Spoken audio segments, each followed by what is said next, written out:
special factoring patterns. So the objective of this lesson is I can use special factoring patterns to solve quadratic equations.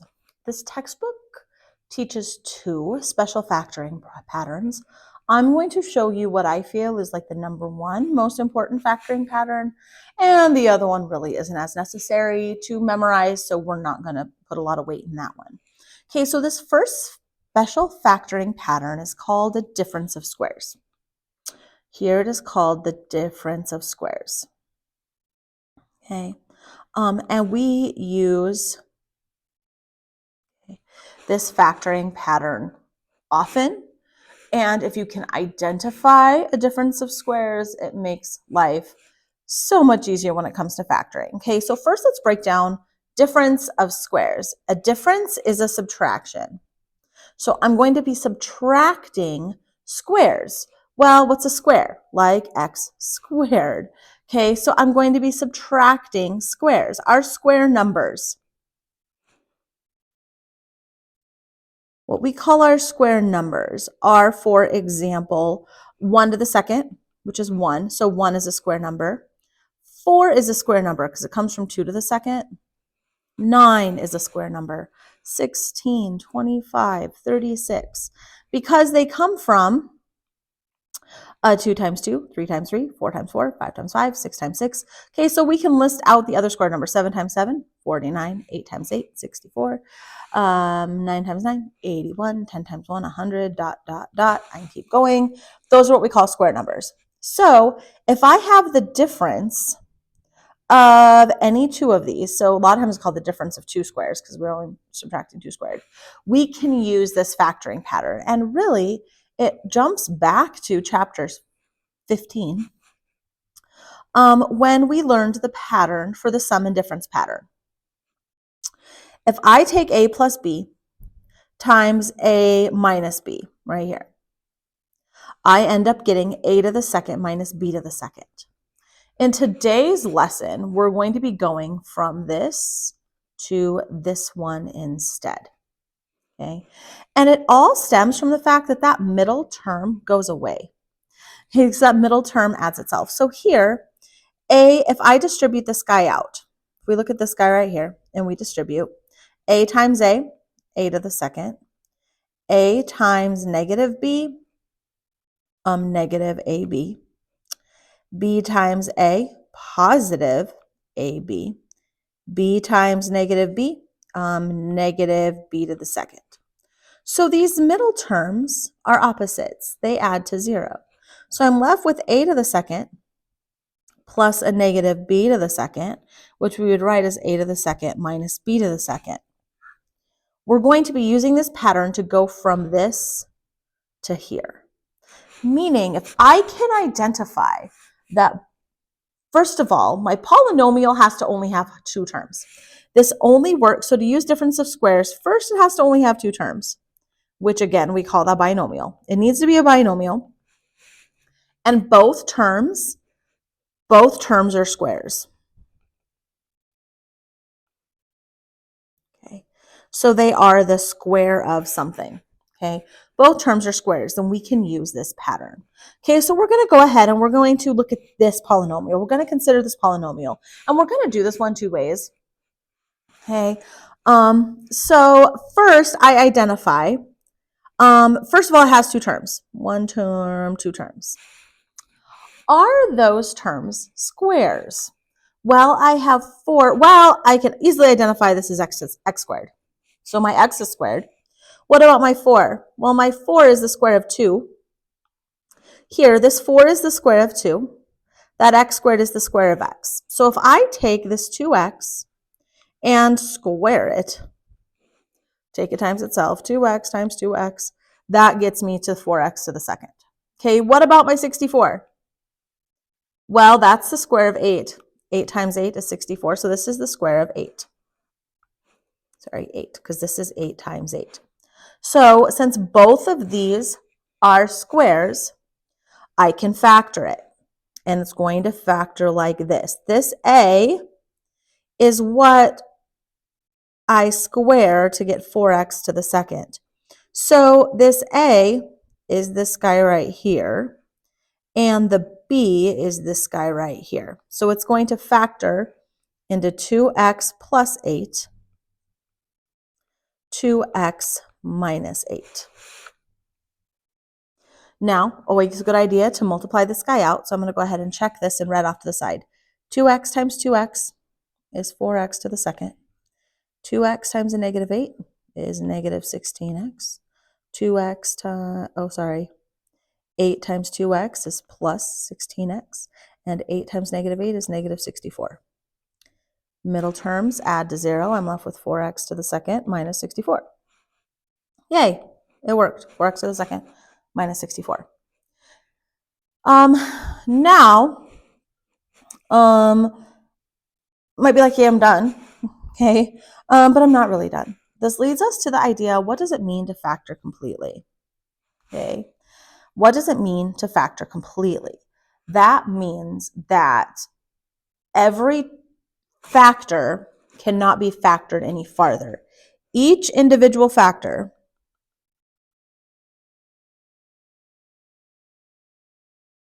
cannot be factored farther, meaning I can't break it up anymore.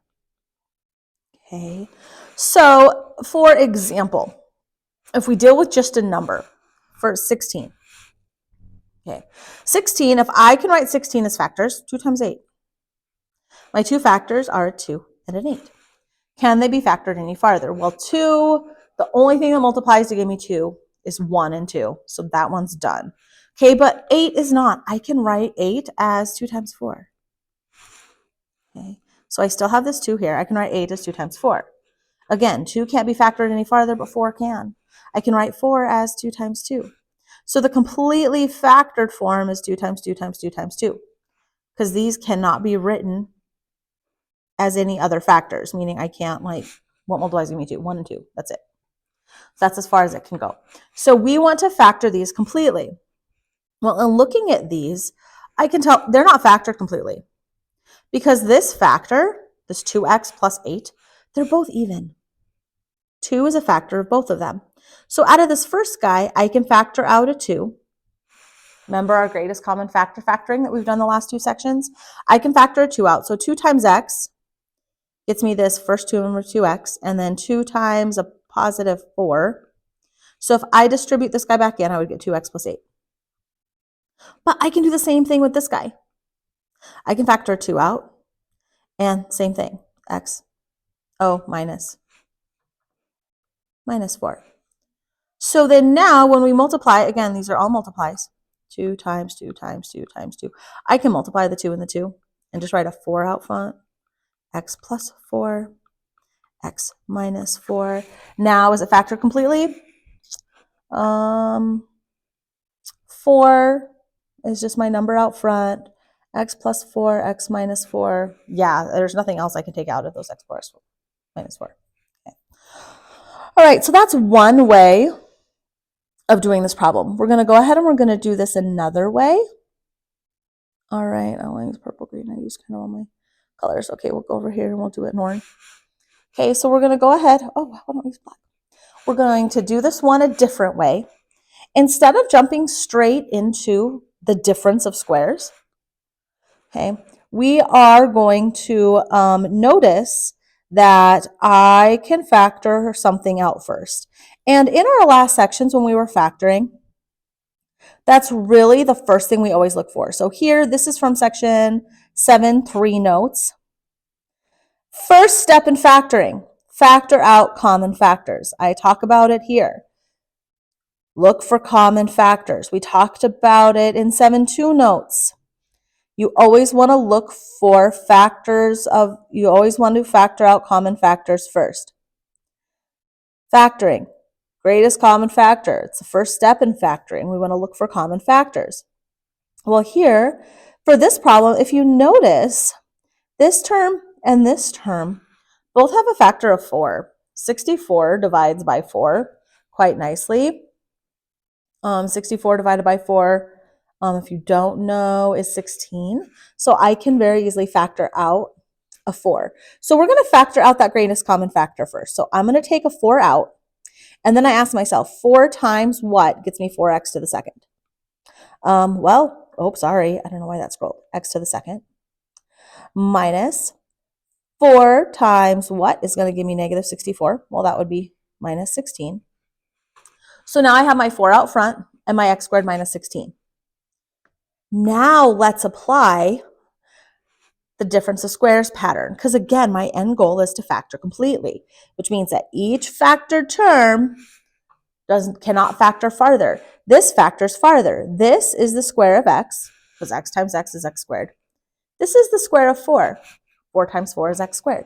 So then I can then use, 4 times 4 is 16. So I can now use this difference of squares pattern, because my a is x, my b is 4. So this will now factor into x plus 4, x minus 4. With, again, that 4 kind of floating around with us out front. And if you notice, we get the same end result. And really, it still kind of took 2 steps. This one just kept my numbers smaller than this one. And these numbers aren't that much bigger either. But, okay. So there is our difference of squares pattern. I will tell you, this is the number one. Do not forget the difference of squares pattern. It pops up all of the time. It can make life so much easier if you recognize. If you're asked to factor something or solve something, it has an x squared in 2 terms. Look for this difference of squares. Look for those squares. Always be looking for these numbers. Always looking for these numbers when factoring. Okay. All right, so let's go ahead and let's look at another one. So it says to factor this completely. First step in factoring, always my first step. Okay, well, standard form. First, double check, is it in standard form? Standard form, number 1. X to the second, x, no x. Yes, check. Step 2, factor out common factors. I notice I've got the number 5, 30, and 45. All of them end in a 5 or a 0, so they're all divisible by 5. So I'm going to factor a 5 out. 5 times what is 5x to the second? X to the second. Plus 5 times what is 30? 6. And 5 times what is 45? 9. Okay. So we factored out the 5. So again, this 5 is just going to kind of follow along, kind of come along for the ride. Now, what do we have here? Leading coefficient 1. Yay! Flash back to 17.2. If the leading coefficient is 1, then we're just looking for the factors of C who add to give me that middle term. Okay, so this is going to have us using a lot of our previous sections. So let's look. Factors of 9. 1 and 9, 3 and 3. Well, 3 and 3 add to 6. So it's going to factor into x plus 3, x plus 3. Check your work. Multiply it out. X times x is x to the second. Plus 3x, plus 3x, plus 9. X squared plus, 6x there in the middle, plus 9. Yep, check it worked. Okay, got me x squared plus 6x plus 9. Then if I multiply in the 5, it gives me back to here. Now, neat little thing here. So you might be noticing, like, what's so different about this? This is actually the other pattern that they teach us. I don't really teach this pattern. But if we notice, these are the same thing. X plus 3, x plus 3. So I can write them, instead of writing them twice, I'm multiplying x plus 3 times itself. So I can write it as x plus 3 to the second. Because that does mean x plus 3 times x plus 3, right? Okay, with the 5. So this is the shortcut way of writing this factor. And since this factors into something times itself, this guy right here, there's a name for it. It's called a perfect square trinomial. Well, trinomial, it's 3 terms. 1, 2, 3. Perfect square in the fact that it comes from taking x plus 3 times itself. So I just want to introduce you to that vocabulary. Again, it's not super important that you can identify these perfect square trinomials because you can really factor them with all of our previous methods. It's not a pattern that we have to memorize, which the textbook introduces as a one. I'm more of the less things that we have to memorize, the better. Okay, and it's not any more work to not have it memorized. Okay, so let's go ahead and let's do another one where we have to factor completely. Okay, so here's another one. We have 12x to the third plus 84x to the second plus 147x. It is in standard form. Okay, we want to factor out common factors. First thing I notice here is these all have an x. I'm going to factor an x out. 12, 84, 147, they almost look all even. 12, 84, but 147 is not. 147 is kind of that oddball. So I'm going to do some playing around with my calculator. And let's try dividing 147 by a bunch of stuff and seeing what goes into 147 to see if they'll go into 12 and 84. Just kind of picking the one I know least about. That 147 is not odd. It's odd, so I can't use 2. What about 3? 3 and 49? Let's see. 3 goes into 12. Does 3 go into 84? It does. Okay, let's take out a 3 as well. So we're going to go ahead and take out a 3x. So now 3x times what is 12x to the second? Well, I'm going to need a 3 times a 4. I've got 1x here. I need 3, so I'm going to need an x to the second. Because if I take 3x times 4x to the second, I'm going to have 12. And then 2 x's and 1 more, because this is really technically x to the 1, right? That gives me x to the third. Okay, so then minus. Again, 3x times what gets me 84x to the second. I'm going to need a negative 28, because 28 times 3. And I'm going to need 1 more x, because 3x times 28 is 64. X times x is x to the second. All right, and then that last one, what, 147 divided by 3 was 49? That's a positive, so positive 49. Oh, I don't know what's happening there. Plus 49, and it gives me my x. All right, so we factored out this 3x. Now, do any of these have anything else in common anymore? These two have an x, and this one doesn't. 49, that's 7 times 7. 49, 28, 7 times 4. Nope, 7 doesn't go into 4. These two are even. This one's not. Yep, I think that's about as far as it can go. So now we factor further. A leading coefficient, not 1. Leading coefficient 4. So I can't use that simple rule that we used up here. But instead, I'm going to go ahead and list factors of 4. 1 and 4 and 2 and 2. And I'm going to list factors of 49. 1 and 49 and 7 and 7. Now, if you notice, this middle term is really not that big. It's actually smaller than this one. So I'm thinking 1 and 49 is a no-go. So 7 and 7. Again, this is now we're at that guess and check from the last section. Remember, guess and check? We figure out which one of these will work. So we could try 1x and 4x and 7 and 7. So 7 and 7. Okay, notice I didn't put a sign here. I have to kind of decide, am I positive or am I negative?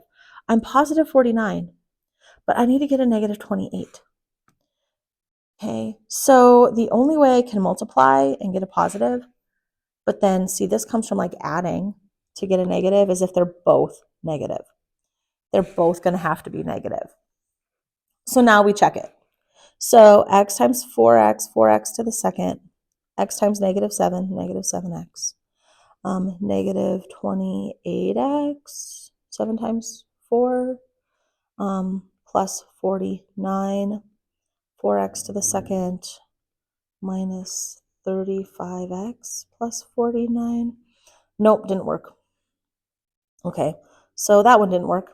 Do we want to try flip-flopping the 1 and the 4? Okay, since both of these are 7, I don't think that's going to work. So instead, let's try 2 and 2. 2x minus 7, 2x minus 7. Now let's see what happens. Again, distribute 2x times 2x, 4x to the second, minus 14x, minus 14x, plus 49, 4x to the second, minus 28x plus 49. Wait, did it work? 4x to the second minus 28x plus 49. Yay, it worked. Check.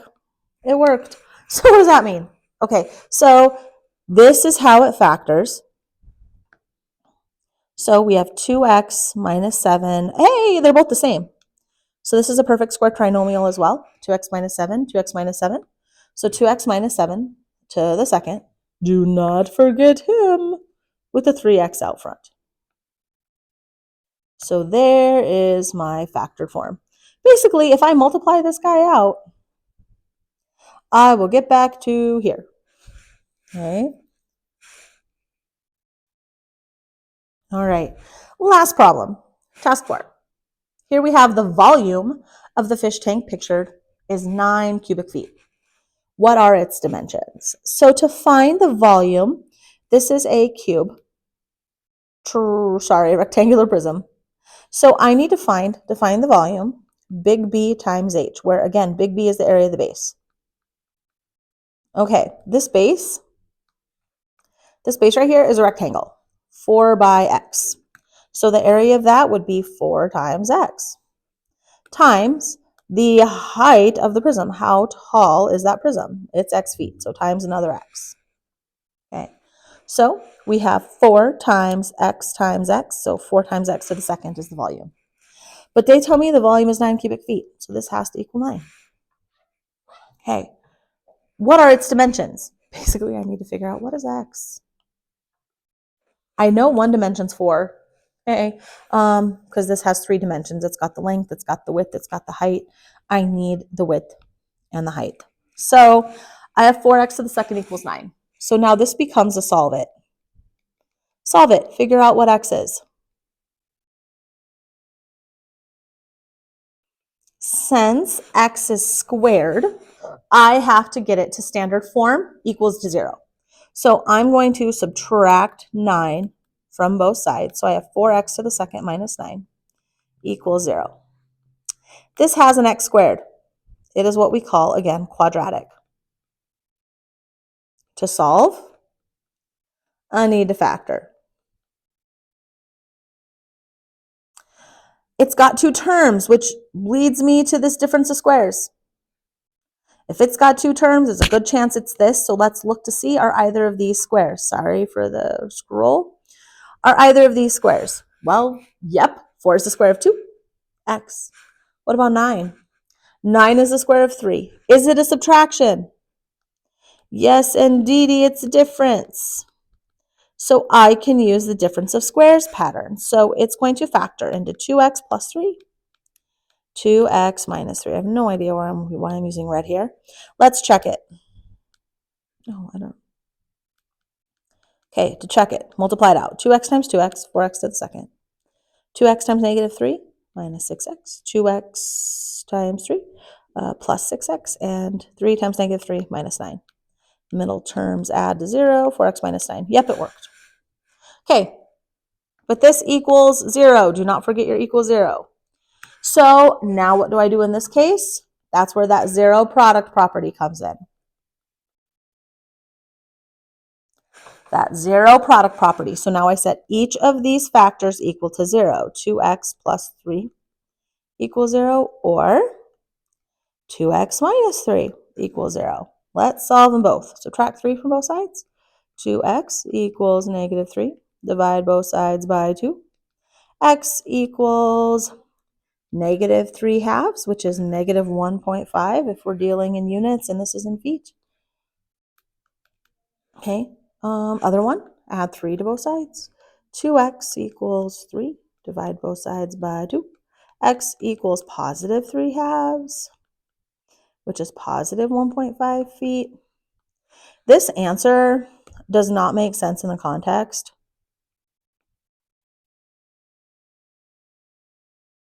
Why do I always want to put a C? Does not make sense in this context. So that tells me that the width is 1.5 feet. And the height is also 1.5 feet. So my answer, what are its dimensions? Well, it's 4 feet by 1.5 feet by a height of 1.5 feet. Those are all of the dimensions. 4 feet by 1.5 by 1.5 high.